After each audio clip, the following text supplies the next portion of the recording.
Welcome to TRK vlog. இந்த வீடியோவில் நம்ம பார்க்க போகிறது லவ் பேர்ட்ஸ். அதாவது நீங்கள் லவ் பேர்ட்ஸ் வளர்க்க போகிறீங்க அல்லது வளர்த்துட்டு இருக்கீங்க அப்படின்னா கண்டிப்பாக ஏதாவது ஒரு டவுட் இருக்கும் உங்களுக்கு லவ் பேர்ட்ஸை பற்றி. ஸோ இந்த வீடியோ ஸ்கிப் பண்ணாமல் ஃபுல்லாக பார்த்தீங்க அப்படின்னா என்ன டவுட்டாக இருந்தாலும் கண்டிப்பாக கிளியர் ஆயிரும் அப்படின்னு நான் நினைக்கிறேன். வீடியோவை ஸ்கிப் பண்ணாமல் பாருங்கள். இப்போ வீடியோ ஸ்டார்ட் பண்ணுவோம்.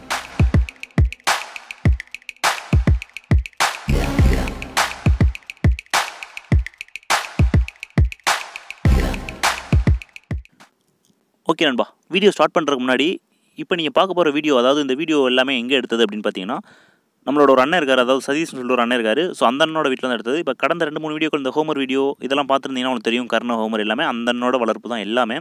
ஸோ நிறைய பேர் சொல்லுவோம் நான் பெட் லவர் சொல்லிட்டு. எனக்கு தெரிஞ்ச வரைக்கும் இந்த ஒரு சிறந்த ஒரு பெட் லவர் அப்படின்னு நான் சொல்லுவேன். எல்லாமே வளர்க்குறாரு. இப்போ நீங்கள் பார்க்கக்கூடிய இந்த லவ் பேர்ட்ஸ்மே வந்து பார்த்தீங்கன்னா அவங்க வீட்டுக்குள்ளே வளர்க்குறாங்க. வீட்டுக்குள்ளே ஒரு ரூம் மாதிரி போட்டு அந்த ரூமுக்குள்ளே இது எல்லாமே போட்டு வளர்க்குறாங்க. ஸோ எப்படி இருக்குது அப்படின்னு சொல்லிட்டு பார்ப்போம். ஓகே, இப்போ டாப்பிக்குள்ளே போயிடுவோம். இப்போ என்ன அப்படின்னா, லவ் பேர்ட்ஸ் வளர்க்குறவங்களுக்கு இருக்கக்கூடிய மேஜரான டவுட்ஸை நம்ம வந்து கலெக்ட் பண்ணி அந்த டவுட்ஸ்க்கான ஆன்சரை தான் நம்ம இந்த வீடியோவில் சொல்ல போகிறோம். ஓகேவா? இப்போ நம்ம டாப்பிக்குள்ளே போயிடுவோம். முதல்ல எல்லாருக்கும் இருக்கக்கூடிய மேஜர் டவுட் என்ன அப்படின்னு பார்த்தீங்கன்னா, லவ் பேர்ட்ஸ் வந்து எங்கே வாங்கணும், எப்படி வாங்கணும், அதை பார்ப்போம். எங்கே வாங்கணும் அப்படின்னு பார்த்தீங்கன்னா, லவ் பேர்ட்ஸ் வாங்கும்போது முடிஞ்ச வரைக்கும் பெட் ஷாப் வந்து போய்க்காதீங்க. நான் எதுக்கு சொல்கிறேன் அப்படின்னா, இப்போ ப்ரீடர்ஸ் யாராவது உங்கள் ஏரியா பக்கத்தில் இருக்காங்க அப்படின்னா அவங்ககிட்ட வாங்கிக்கோங்க. அவங்க இல்லாத பட்சத்துக்கு நீங்கள் போய்ட்டு தெரிஞ்ச பெட் ஷாப்பில் போய்ட்டு வாங்கிக்கோங்க. லவ் பேர்ட்ஸ் வாங்கும்போது எப்போவுமே நல்லா தெரிஞ்சுக்கோங்க. எதனால் சொல்கிறேன் அப்படின்னா, ஒன்று ரேட் வந்து நீங்கள் தெரிஞ்சவங்க ப்ரீடர்ஸ் கிட்ட வாங்கும்போது கண்டிப்பாக ரேட் உங்களுக்கு சாதகமாக இருக்கும். ரெண்டாவது லவ் பேர்ட்ஸோட குவாலிட்டி. ப்ரீடர்ஸ் கிட்ட வாங்கணும் அப்படின்னா நல்ல குவாலிட்டியில் நீங்கள் பார்த்து எடுக்கலாம். லவ் பேர்ட்ஸில் கடையில் போய்ட்டு வாங்க, பெட் ஷாப்பில் போய்ட்டு வாங்கும்போது கண்டிப்பாக அங்கே வர்றது எல்லாமே சொல்ல முடியாது. மேக்ஸிமம் ஓரளவுக்கு குவாலிட்டி கம்மியாக தான் இருக்கும் அப்படிங்கிறத தெரிஞ்சுக்கோங்க. அப்படி ப்ரீடர்ஸ்ட்டை வாங்கும்போதுமே இப்போ ஒரு சிலர் என்ன பண்ணுவோம் அப்படின்னா, இப்போ நான் சிவகங்கையில் இருக்கேன்னு வச்சுக்கோங்களேன், நான் போய்ட்டு கோயம்புத்தூரில் போய்ட்டு வாங்கக்கூடாது. எப்போவுமே உங்கள் ஏரியாவுக்கு கரெக்டாக உங்களோட ஏரியாவுக்கு ஒரு 30 கிலோமீட்டர் சரௌண்டிங்குள்ளே வாங்கிக்கோங்க. நான் சொல்கிறது அதிகபட்சம் 30 கிலோமீட்டர் சரௌண்டிங்குள்ளே வாங்கிக்கோங்க. எதனால் சொல்கிறேன் அப்படின்னா, இப்போ நான் இப்போ சிவகங்கையில் இருக்கேன் அப்படின்னா எனக்கு கோயம்புத்தூரில் வந்து ரொம்ப சீப்பாக கிடைக்குது லவ் பேர்ட்ஸ். அப்படிங்கிறப்ப நம்ம மொத்தமாக லாட்டாக போய் அங்கேருந்து நம்ம எடுத்துகிட்டு வந்துடக்கூடாது. எடுத்துகிட்டு வந்துட்டோம் அப்படின்னா எதுவும் நினச்சிக்காதீங்க, லாட்டாக செத்து போயிடும். எதுக்காக சொல்கிறேன் அப்படின்னா, அங்கே இருக்கக்கூடிய கிளைமேட் வேறு, இங்கே இருக்கக்கூடிய கிளைமேட் வேறு. லவ் பேர்ட்ஸ் அப்படிங்கிறது ரொம்ப சென்சிட்டிவான ஒரு பறவை. அதனால் கண்டிப்பாக அதுக்கு ஒத்துக்காது. முடிஞ்ச வரைக்கும் உங்களோட சரௌண்டிங்கில் ஒரு 30 கிலோமீட்டர் சரௌண்டிங்குள்ளே வாங்கிக்கோங்க. ரேட் வந்து பார்த்தீங்கன்னா, இப்போ பெட் ஷாப்பில் போய்ட்டு வாங்கினீங்க அப்படின்னா ஒரு 300 400 வரைக்கும் கண்டிப்பாக சொல்லுவாங்க. ஒவ்வொரு கலரை பொறுத்து சொல்லுவாங்க. இதுவே நீங்கள் ப்ரீடர்ஸ் கிட்ட போய்ட்டு வாங்கும்போது கண்டிப்பாக ஓரளவுக்கு மேக்ஸிமம் 300 நீங்கள் வாங்கிக்கலாம். அதனால தான் நம்ம எப்போவுமே ப்ரீடர்ஸ்க்கு முக்கியத்துவம் கொடுக்குறது. நம்ம எதனால் பெட் ஷாப் வேணாம் அப்படிங்கிறத சொல்கிறோம் அப்படின்னா, பெட் ஷாப் வேணாம் அப்படின்னு சொல்லிட்டு முழுமையாக சொல்கிறது கிடையாது. முடிஞ்ச வரைக்கும் ப்ரீடர்ஸ் கிட்ட வாங்கிக்கோங்க. உங்களுக்கு நல்ல குவாலிட்டி இருக்கும், ரேட் வைஸ் கம்மியாக இருக்கும். முடியாத பட்சத்துக்கு நீங்கள் பெட் ஷாப் வந்து கண்டிப்பாக விசிட் பண்ணிக்கோங்க. அப்படி லவ் பேர்ட்ஸ் வாங்கும்போது எந்த மாதிரி வாங்கணும் அப்படின்னு பார்த்தீங்கன்னா, அதாவது நம்ம புறா வச்சு மீன் பண்ணி சொன்னோம் அப்படின்னா பட்டான்னு சொல்லுவோம்ல, அந்த மாதிரி அதாவது நடுத்தர குவாலிட்டியில் தான் நம்ம லவ் பேர்ட்ஸ் வாங்கணும். ரொம்ப குஞ்சு மேக்ஸிமம் கொடுக்க மாட்டாங்க. பெரிய லவ் பேர்ட்ஸ் என்றைக்குமே வாங்கக்கூடாது. நம்ம சைஸில் பெருசாக இருக்குது அப்படின்னா நல்லா குஞ்சு பொரிக்கும் போல அப்படின்னு நினச்சி நம்ம கண்டிப்பாக வாங்கிடக்கூடாது. லவ் பேர்ட்ஸில் மட்டும் அது வந்து மற்ற லவ் பேர்ட்ஸை கொத்துறதும் சரி, முட்டையை உடைக்கிறதும் சரி, ரொம்ப அராஜகம் பண்ணிகிட்டு இருக்கும். முடிஞ்ச வரைக்கும் பட்டாக்கள் வாங்கிக்கோங்க நடுத்தர குவாலிட்டியில். அது வந்து எப்படி கண்டுபிடிக்கணும் அப்படின்னா, நீங்கள் அவங்ககிட்ட கேட்டிங்கன்னா அவங்களே கண்டிப்பாக எடுத்து கொடுப்பாங்க. அப்படி ஒரு வேளை அவங்க சொல்லலை அப்படின்னா நீங்கள் எந்த மாதிரி வாங்கணும் அப்படின்னா, அதாவது கண்ணில் வந்து ரிங் விழுந்திருக்கும், வெள்ளை கலர் ரிங் விழுந்திருக்கும். ஸோ அந்த வெள்ளை கலர் ரிங் கொஞ்சம் அதிகமாக இருக்கிற பட்சத்தில் அந்த மாதிரி இதை வாங்காமல் முடிஞ்ச வரைக்கும் கண் வந்து கருப்பாக இருக்கிற மாதிரி நீங்கள் பார்த்து வாங்கினீங்க அப்படின்னா மேக்ஸிமம் அது பட்டாவாக தான் இருக்கும். அந்த மாதிரி பார்த்து வாங்கிக்கோங்க. அதுக்கு அடுத்தது கேஜ் செட்டப். கேஜ் செட்டப் எப்படி இருக்கணும் அப்படின்னு பார்த்தீங்கன்னா, ஒரு பேர் வந்து ஒரு கேஜில் மட்டும்தான் இருக்கணும். அதாவது அந்த கேஜுக்கான அளவு அப்படின்னு பார்த்தீங்கன்னா 1.5 கண்டிப்பாக இருந்தாகணும். மினிமம் 1.5 இருந்தாகணும் அப்படிங்கிறத தெரிஞ்சுக்கோங்க. மேக்ஸிமம் மினிமம் எல்லாமே அதுதான். 1.5 கண்டிப்பாக போட்டுக்கோங்க. அப்படி போடும்போது அந்த 1.5 ஒரு 2 குச்சியாவது அல்லது மினிமம் ஒரு குச்சியாவது என்ன பண்ணுவோம் அப்படின்னா, அந்த மூலையிலேருந்து இந்த மூலை வரைக்கும் இழுத்து விட்டுக்கோங்க லவ் பேர்ட்ஸ் நிற்கிறதுக்கு. அதுக்கப்புறம் என்ன பண்ணணும் அப்படின்னா, உள்ள ஒரு மண் பாண்டம் வைக்கணும். அந்த மண் பாண்டம் எப்படி இருக்கணும் அப்படின்னு பார்த்தீங்கன்னா, அதோட கீழே வந்து சர்ஃபேஸாக இருக்கணும். நான் சொல்கிறேன் உங்களுக்கு புரியும் நினைக்கிறேன். ஸோ நம்ம வீட்டில் இருக்கக்கூடிய மண்பாண்டம் மாதிரி இருக்கக்கூடாது. கீழே வந்து ஃப்ளாட்டாக இருக்கணும். அப்போ தான் அது நம்ம உள்ள வைக்கலோ இல்லை ஏதோ ஒன்று போட்டு வைக்கும்போது முட்டை வந்து ஓரளவுக்கு அதிகமான முட்டை இட்டாலும் உடையாமல் கொஞ்சம் டிஸ்டர்பன்ஸ் இல்லாமல் இருக்கும் முட்டைகளுக்கு. அப்படி ஒருவேளை நம்ம வீட்டில் இருக்கிற மாதிரி அந்த மண்பாண்டம் ஒரு மாதிரி அந்த மாதிரி இருந்துச்சுன்னு நான் சொல்கிறேன் உங்களுக்கு புரியுதுன்னு நினைக்கிறேன். அந்த மாதிரி இருக்கும்போது முட்டை ஒன்றுக்கு மேலே ஒன்று இட்டு அந்த மாதிரி உடையிற கூட வாய்ப்புகள் இருக்குது. அதனால் முடிஞ்ச வரைக்கும் கீழே வந்து சர்ஃபேஸாக இருக்கிற மாதிரியான மண்பாண்டங்கள் கேட்டு வாங்கிக்கோங்க வாங்கும்போது. அதுக்கப்புறம் ஒவ்வொரு மண்பாண்டைக்குமே மேலே வந்து பார்த்திங்கன்னா மூடி இருக்கும். ஸோ அந்த மூடி உள்ள மண்பாண்டம் எல்லாருமே வந்து இதை ஃபாலோ பண்ணிக்கோங்க. மேலே வந்து மூடி இருக்கிற மாதிரி பார்த்து வாங்கிக்கோங்க. எதுக்காக சொல்கிறேன் அப்படின்னா, இந்த பூச்சி இந்த மாதிரியான விஷயங்கள் எதுவும் உள்ளே போச்சு அப்படின்னா கண்டிப்பாக லவ் பேர்ட்ஸ் உள்ளே நிற்காது, வெளியே வந்துடும். ஸோ அதனால தான் முட்டை மேக்ஸிமம் பொரிக்காது. முட்டை பொரிச்சு குஞ்சு பொரிக்கலன்னு சொல்கிறோம்ல, அதுக்கு இதுதான் காரணம்.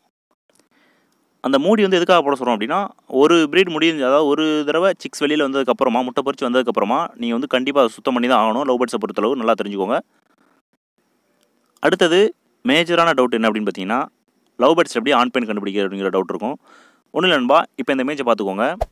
அதாவது ப்ளூ கலர் அதிகமாகவோ அல்லது ப்ளூ கலர் இருந்தாலோ, நான் சொல்கிறது வாயின்னு ஒன்று இருக்கும், மூக்குன்னு ஒன்று இருக்கும். ஸோ அதோட அழகில் சொல்லலை நான், அதாவது வாயில் சொல்லலை. மூக்கு மேலே வந்து பார்த்தீங்கன்னா 2 ஓட்டை இருக்கும்ல, ஸோ அந்த ஓட்டை அந்த பகுதி வந்து பார்த்தீங்கன்னா ப்ளூ கலரில் இருந்துச்சுன்னா, டார்க் ப்ளூவோ இல்லை லைட் ப்ளூவோ, ப்ளூ கலரில் இருந்துச்சு அப்படின்னா அது வந்து மேக்ஸிமம் ஆனாக தான் இருக்கும். பல்ப்பு, அதாவது பழுப்பு கலர் இருக்குல்ல, அந்த பழுப்பு கலர்லையோ அல்லது ஒயிட் கலந்த மாதிரி பழுப்பு கலர்லையோ இருந்துச்சு, ப்ளூ கலர் இல்லாமல் வேறு கலரில் இருந்துச்சு அப்படின்னா அது வந்து மேக்ஸிமம் பொண்ணாக தான் இருக்கும் அப்படிங்கிறத தெரிஞ்சுக்கோங்க. அதுக்கப்புறம் நான் லவ் பேர்ட்ஸ் வளர்த்துட்டு இருக்கேன் ப்ரோ ரொம்ப நாளாக, ஆனால் முட்டையிட மாட்டேது அப்படிங்கிற மாதிரி நிறைய பேர் சொல்லுவீங்க. இந்த முட்டையிட மாட்டேங்குது அப்படிங்கிறதுக்கு நிறையா காரணம் இருக்குது. ஒன்று ஃபுட்டு, ரெண்டாவது நிறைய பேர் அழகுக்காக வளர்ப்போம். அழகுக்காக வளர்க்கணும் அப்படின்னா வீட்டுக்கு வெளியில் வைப்போம். வீட்டுக்கு வெளியில் வச்சிங்கன்னா எத்தனை ஜென்மம் எடுத்தாலும் முட்டையிட்டு குஞ்சு பொரிக்காது அப்படிங்கிறத நல்லா தெரிஞ்சுக்கோங்க. அதுக்கடுத்தது கேஜ் செட்டப். கேஜ் செட்டப் அப்படிங்கிறது நான் சொன்னேன்ல, ஒரு பேருக்கு ஒரு கேஜ் தான், அந்த ஒரு கேஜில் ஒரு பேர் மட்டும்தான் நீங்கள் போடணும். நீங்கள் 2 பேரோ 3 பேரோ போட்டிங்க அப்படின்னா ஒரு பேர் போய்ட்டு முட்டையிட்டு வச்சுருக்கோம். ஸோ அதை போய்ட்டு கண்டிப்பாக இன்னொரு பேர் போய்ட்டு உடச்சி விட்ரும். அந்த இதில் எது பெருசாக இருக்கோ அதை போய்ட்டு உடச்சி விட்ரும். கொத்திக்கிட்டு அந்த மாதிரி பண்ணும்போது கண்டிப்பாக முட்டை இடாது. இதுதான் முட்டை இடாததுக்கான காரணம். இது 3 வந்து பார்த்து சரி பண்ணிக்கோங்க. ஃபுட்டு வந்து எந்தெந்த மாதிரி போடலாம் அப்படின்னு பார்த்தீங்கன்னா, கேரட்டு, பீட்ரூட்டு, இந்த மாதிரி தினை வந்து உங்களுக்கு கொஞ்சம் காஸ்ட்லியாக வரும். ஸோ அதை நீங்கள் பார்த்துக்க தான் வேணும், வேறு ஒன்றும் பண்ண முடியாது. ஸோ இந்த மாதிரியான விஷயங்கள் நீங்கள் போட்டிங்கனாலே போதுமானது. நெல், அப்புறம் இந்த முட்டை இருக்குல்ல, அவிச்ச முட்டையில் அந்த வெள்ளைக்கருவு எடுத்து போட்டிங்கன்னா ஓரளவுக்கு நல்லாயிருக்கும். அப்புறம் இந்த கனவா ஓடுன்னு சொல்லிட்டு அந்த இது இருக்குல்ல, அது வந்து நீங்கள் கடையில் கேட்டிங்கனாலே கொடுப்பாங்க. அது கொடுத்தீங்கன்னா ஓரளவுக்கு முட்டை அதிகமாகிடுறதுக்கு அது கொஞ்சம் யூஸ்ஃபுல்லாக இருக்கும். கால்சியம் சத்து உள்ள ஒரு ஃபுட் அது. அதுக்கடுத்தது முட்டை இடுது ப்ரோ, முட்டையெல்லாம் இட்டுருச்சு, ஆனால் குஞ்சு மட்டும் பொரிக்கவே மாட்டேங்குது ப்ரோ அப்படின்னா அதுக்கு என்ன காரணமாக இருக்கும் அப்படின்னா, அதான் நான் சொன்னேன்ல, ஒவ்வொரு ப்ரீடுக்கும் இடையில் நீங்கள் வந்து அந்த மண்பாண்டத்தை வந்து சுத்தம் பண்ணிக்கிட்டே இருக்கணும். எதுக்காக சொல்கிறேன் அப்படின்னா, உள்ளே ஒரு சின்ன பூச்சி போனால் கூட கண்டிப்பாக லவ் பேர்ட்ஸ் வந்து உள்ளே போகாது. ஸோ அதனால் நீங்கள் அதை வந்து கரெக்டாக பார்த்துக்கணும். இன்னொரு விஷயம் என்ன அப்படின்னா, மற்ற லவ் பேர்ட்ஸ் போய்ட்டு அந்த முட்டையை உடைக்கிறதுக்கான வாய்ப்பு இருக்கும். அந்த மாதிரி ஏதாவது லவ் பேர்ட்ஸ் இருந்துச்சு, அதாவது இப்போ எப்படின்னா, ஒரு அறையில் ஒரு பேர் போட்டுக்கோங்க. ஒரு பேர் போட்டுமே அந்த முட்டை உடையுது அப்படின்னா அந்த 2ல் ஏதாவது ஒன்று தான் உடைக்கும். மேக்ஸிமம் அந்த ஆண் உடைக்க வாய்ப்பு இருந்தாலும் இருக்குது. ஸோ அந்த மாதிரி ஏதாவது ஆண் ஏதாவது மற்ற லவ் பேர்ட்ஸ்களை கொத்திக்கிட்டோ அல்லது இந்த மாதிரி அராஜகம் பண்ணிக்கிட்டு இருந்துச்சுன்னா மேக்ஸிமம் அதை போய் விற்றுருங்க. விற்றுட்டு வேறு எதுவும் வாங்கி போட்டிங்கன்னா கூட உங்களுக்கு பிரச்சனை இருக்காது. ஸோ இவ்வளோ நண்பா, இதுவே போதுமானது. இன்னும் ஒரு டவுட் என்ன அப்படின்னா, இப்போ இதுவே நான் சேல்ஸாக பண்ணலாமா? இப்போ நான் படிச்சுட்ருக்கேன், இதை வந்து நான் சைட் பிஸ்னஸாக பண்ணலாமா அப்படின்னா, எனக்கு தெரிஞ்ச வரைக்கும் ஒரு 50% மேக்ஸிமம் பண்ணலாம். 50% எனக்கு தெரிஞ்ச வரைக்கும் வேணாம் அப்படின்னு சொல்லுவேன். எதனால் சொல்கிறேன் அப்படின்னா, லவ் பேர்ட்ஸ் பண்ணலாம், அதுக்கான செலவு, மெயின்டெனன்ஸ் செலவு அப்படிங்கிறது ரொம்ப எக்ஸ்பென்சிவ் அப்படின்னு நான் சொல்லுவேன். எதுக்காக அப்படின்னா, இப்போ புறா நீங்கள் என்ன புறா வளர்த்தாலும் சரி, எனக்கு தெரிஞ்ச வரைக்கும் நார்மலான ஃபுட்டு போட்டாலே போதும். ஆனால் லவ் பேர்ட்ஸ்க்கு அப்படி கிடையாது. தினை கண்டிப்பாக நீங்கள் போட்டு தான் ஆகணும். தினை அப்படிங்கிறது மெயின்டெனன்ஸ் நிறையா இருக்குது நண்பா. இது ரொம்ப சென்சிட்டிவ் அப்படிங்கிறனால மெயின்டெனன்ஸ் கொஞ்சம் அதிகம். ஸோ அதனால் பிஸ்னஸ் மூட் அப்படிங்கிறப்ப கொஞ்சம் யோசிச்சு பண்ணிக்கோங்க. அவ்வளோதான் நண்பா. மற்றபடி நான் பண்ண வேணாம் அப்படிங்கிறத நான் சொல்லலை. கொஞ்சம் யோசிச்சு பண்ணிக்கோங்க, பிஸ்னஸ் மாதிரி பண்ணுற மாதிரி இருந்தால். ஸோ இது தனித்தனி வீடியோவும் நான் போட்டிருக்கலாம். அதாவது கேஜ் செய்கிறது எப்படி, அது செய்கிறது அப்படின்னு சொல்லிட்டு நான் தனித்தனியாக போடலாம்.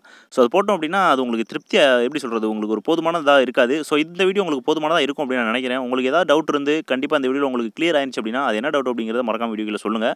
வேறு எதுவும் நான் டவுட் சொல்ல மறந்துட்டேன், அதாவது வேறு ஏதாவது கொஸ்டினுக்கு நான் சொல்ல மறந்துட்டேன் நீங்கள் நினச்சதுக்கு அப்படின்னா அது என்னங்கிறதையும் நான் கீழே சொல்லுங்கள். நான் கண்டிப்பாக கமெண்ட் பண்ணுறேன். அதிக பேர் அதே டவுட்டை கேட்டிங்க அப்படின்னா அதுக்கு ஒரு வீடியோவும் பண்ணலாம். வேறு ஏதாவது கமெண்ட் இருந்தாலும் கேளுங்க, சொல்லுவோம். இன்ஸ்டாகிராமில் ஃபாலோ பண்ணல அப்படின்னா ஃபாலோ பண்ணிக்கோங்க. உங்களுக்கு ரொம்ப முக்கியமான விஷயங்கள்லாம் ஒரு சில விஷயங்கள் நீங்கள் கமெண்ட்டில் கேட்க வேணாம். ஸோ முடிஞ்ச வரைக்கும் இன்ஸ்டாகிராமில் வந்து கேட்டுக்கோங்க. லிங்க் வந்து வீடியோக்குள்ளே கொடுத்துருக்கேன், யூசர் நேமும் கொடுத்துருக்கேன். தேங்க்ஸ் ஃபார் வாட்சிங் நண்பா.